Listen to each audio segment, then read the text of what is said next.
Bonsoir chez vous et bienvenue à ce journal.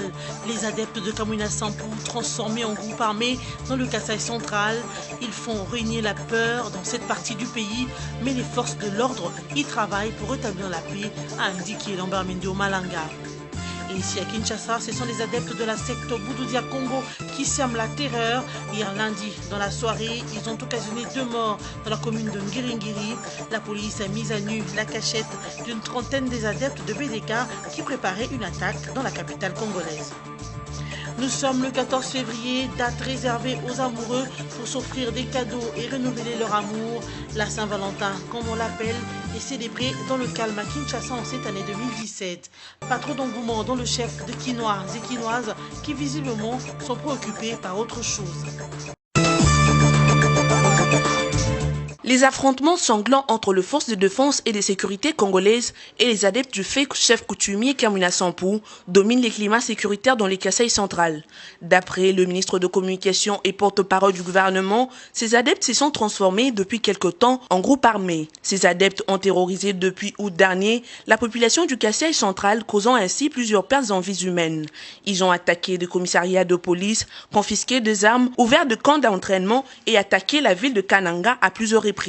Pour Lambert Mende au Malanga, les forces de l'ordre travaillent pour rétablir l'ordre dans cette partie du pays. Le vice-premier ministre de l'Intérieur et de la Sécurité a annoncé que le gouvernement congolais avait, avec la collaboration de forces de l'ordre, mis en place des stratégies gardées secrètes pouvant éradiquer le conflit qui persiste dans cette partie de la ville. Pourtant, ces situations de Kamwina Sampou persistent et insécurisent les citoyens de ce coin de la province du Kasaï plus de 2 mois déjà.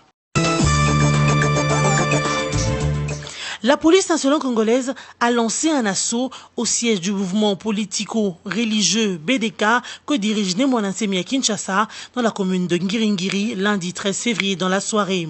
Des sources concordantes, on a appris que cette opération de la police nationale congolaise a été effectuée contre des présumés adeptes de la secte religieuse Bouddou-Dia Congo. Elle a occasionné 3 morts dans la capitale congolaise. D'après nos sources, il s'agissait d'une chasse aux adeptes de Bouddou-Dia Congo. À l'issue de cette vaste opération, la police a mis à nu la cache d'une trentaine de personnes qui, d'après des témoins, préparaient une attaque éventuelle dans la capitale. Néanmoins, la police est parvenue à les contenir et à les déloger de leur cache. 3 corps sans vie ont été vus par des témoins sur place. Ces derniers seraient les présumés adeptes de Bouddou-Dia Congo. À la résidence de leur leader, Némoana Nsemi, dans la commune de Ngalema, à l'ouest de la ville, des sources concordantes ont signalé des tirs peu après 21h, heure locale. Alors nous vous donnons cette information, les forces de l'ordre sécurisent les alentours de la résidence de Némoana Nsemi à ma campagne. Depuis dimanche 12 février, une vingtaine de personnes sont portées disparues dans les chavirements d'une embarcation sur le lac Kivu au large d'Idjoué Nord. La pirogue motorisée a chaviré au niveau des îlots Ntaligeza. Les premiers éléments de l'enquête indiquent que des fortes vagues sont à l'origine du naufrage. Selon les commissaires lacustres Norbert Rugisha, qui a donné ces chiffres provisoires, la baleinière en provenance de Boulenga, en territoire de Kalei, transportait 45 personnes et s'est rendue à Bukavu. Pour l'instant, les enquêtes sont en cours et le commissaire lacustre a promis de donner des précisions sur les circonstances de l'accident, la cargaison transportée et le nombre de passagers.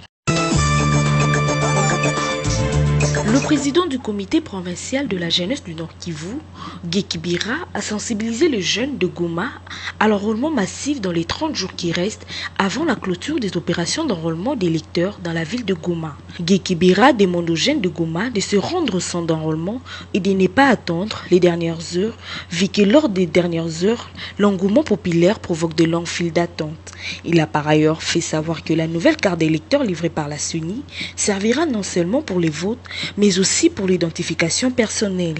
Notez que plus de 2 millions d'électeurs ont déjà été enrôlés dans l'ensemble de la province du Nord Kivu. Rappelons que l'opération d'enrôlement des électeurs a commencé le 13 décembre dernier à Goma et prendra fin après le 13 mars prochain pour respecter les 90 jours de fonctionnement prévus pour chaque centre, soit 3 mois.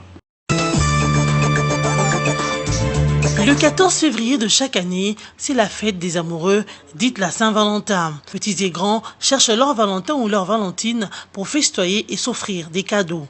À Kinshasa, ça se fête aussi. Certains Kinois pensent que cette fête doit être célébrée uniquement par les mariés et non les célibataires. D'autres par contre estiment qu'au marié ou pas, on peut exprimer son amour à la personne qu'on aime.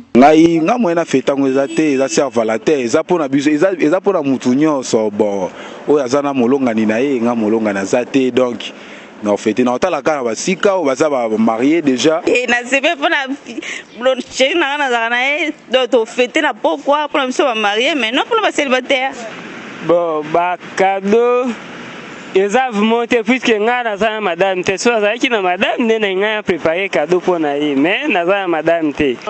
Je leur dis de s'abstenir de fêter la Saint-Valentin. Qu'ils attendent jusqu'à ce qu'ils se marient, ça sera mieux. Considéré comme une fête païenne où l'on rendait hommage à la Louve qui allaita les jumeaux fondateurs de Rome, Romulus et Rémus, le 15 février, l'Église catholique la remplacera par la célébration de la Saint-Valentin qui se fêtait déjà le 14 février. Saint-Valentin serait donc devenu le protecteur des couples de fête grâce à la date où il est célébré.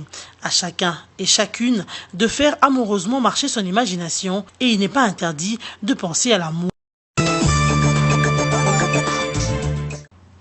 Michael Flynn, conseiller à la sécurité du président américain Donald Trump, a démissionné ce mardi 14 février.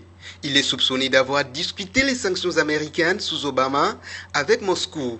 Il aurait rassuré l'ambassadeur russe aux États-Unis de ne pas réagir aux sanctions d'Obama à l'encontre de la Russie, car l'administration Trump devrait les revoir après l'alternance. Le Washington Post avait été le premier à révéler la proximité que le conseiller à la sécurité nationale de Donald Trump entretenait avec la Russie.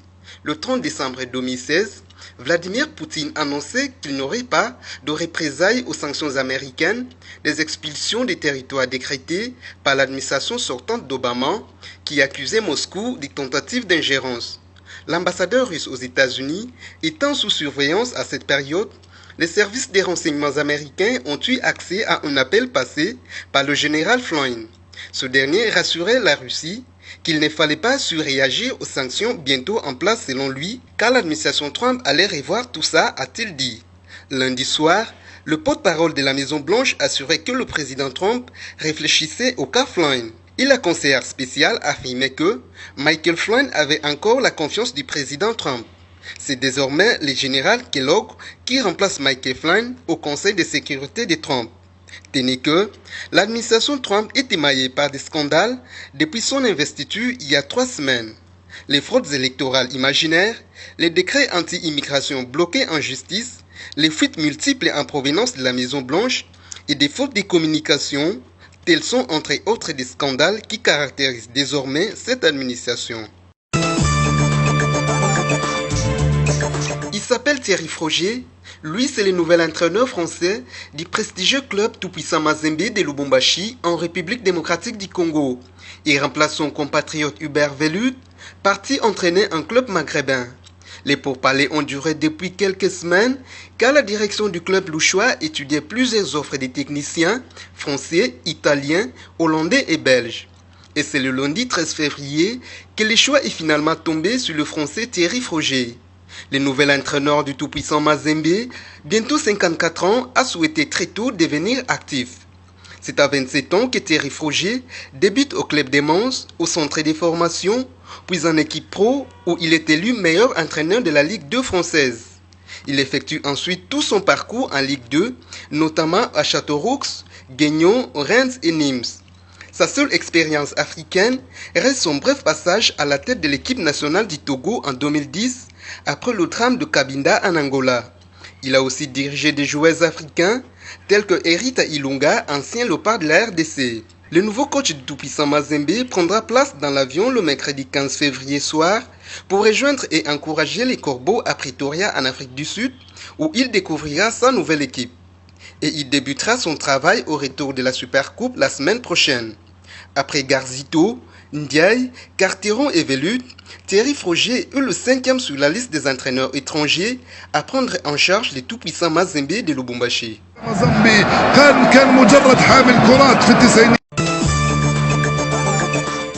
Mesdames et messieurs, voici le rappel de titres. Les adeptes de Kamwina Sampou transformés en groupe armé dans le Kasaï central. Ils font régner la peur dans cette partie du pays, mais les forces de l'ordre y travaillent pour rétablir la paix, a indiqué Lambert Mendio Malanga. Et ici à Kinshasa, ce sont les adeptes de la secte Boudoudia Congo qui sèment la terreur. Hier lundi, dans la soirée, ils ont occasionné 2 morts dans la commune de Ngiringiri. La police a mis à nu la cachette d'une trentaine des adeptes de BDK qui préparaient une attaque dans la capitale congolaise. Nous sommes le 14 février, date réservée aux amoureux pour s'offrir des cadeaux et renouveler leur amour. La Saint-Valentin, comme on l'appelle, est célébrée dans le calme à Kinshasa en cette année 2017. Pas trop d'engouement dans le chef de Quinois et Quinoises qui visiblement sont préoccupés par autre chose. Ce journal est terminé. Merci de nous avoir suivis.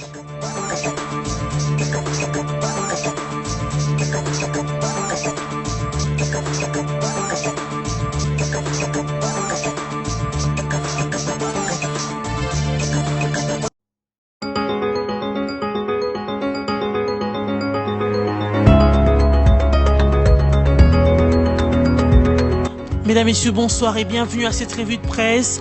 Débutons avec Forum de Zas qui écrit « Obsèques du leader de l'opposition congolaise, Félix Tshisekedi lève l'équivoque ». Intervenant pour le compte du parti lors de la conférence de presse hier à Bruxelles, le secrétaire général adjoint de l'UDPS jure n'avoir jamais subordonné le rapatriement des dépouilles de son père à la mise sur pied d'un gouvernement issu de l'accord de la Saint-Sylvestre. Entre-temps, le gouvernement, par la bouche de son porte-parole Lambert Mendio Malanga, déclare qu'il continue à attendre le feu vert de la famille. Toutefois, sur la même question, Félix Tshisekedi a plutôt évoqué des raisons sécuritaires, le tout se déclinant en termes des dispositions sécuritaires sans faille afin de prévenir des débordements éventuels. Cette préoccupation est également partagée par la famille biologique de l'illustre disparu. Et la prospérité qui note, écho de Bruxelles, Etienne Tshisekedi, autopsie, mausolée et garantie de sécurité exigée. De Bruxelles, capitale belge, la conférence de presse tenue conjointement le lundi 13 février 2017 entre Félix Tshisekedi, Dr Kabanda Kana et Dumbi, co-animateur de l'UDPS dans le Grand-Duché de Luxembourg, et Monseigneur Gérard Moulumba, évêque de Mwika et frère, révèle en effet une triple condition avant le rapatriement du corps du patriarche Etienne Tshisekedi Moulumba, décédé le 1er février 2017 à la clinique Sainte-Élisabeth vers 17h.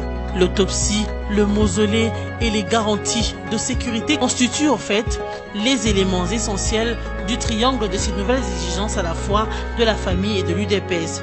La responsabilité des autorités congolaises est toute dans la suite à réserver à ces revendications s'il faut finalement que Tshisekedi Moulumba, l'homme auquel l'on a reconnu toutes sortes de mérites en ce qui concerne particulièrement la lutte pour la démocratie, l'instauration d'un état de droit et le bien-être social, soit inhumé de façon telle que des générations et des générations l'adoptent pour toujours comme un vrai modèle. L'UDPS et les rassemblements veulent tuer Tshisekedi 2 fois, écrit congovirtuel.net. Était-il très malade ou ne l'était-il pas? Tout ce que nous savons, c'est que d'après les documents datés du 8 août 2014, la demande pour l'obtention de l'autorisation de son évacuation à la sauvette à l'autorité de l'aéronautique civile congolaise décrivait Tshisekedi comme un patient asthénique avec perte de force, présentant des difficultés à marcher seul, dépendant d'une chaise roulante et se trouvant dans un état de paramètres hémodynamiques stable en termes d'état de circulation sanguine. Le document sur le sphinx de Limete le présentait aussi comme étant dans un état cardio-respiratoire normal et présentant le diabète du type 2.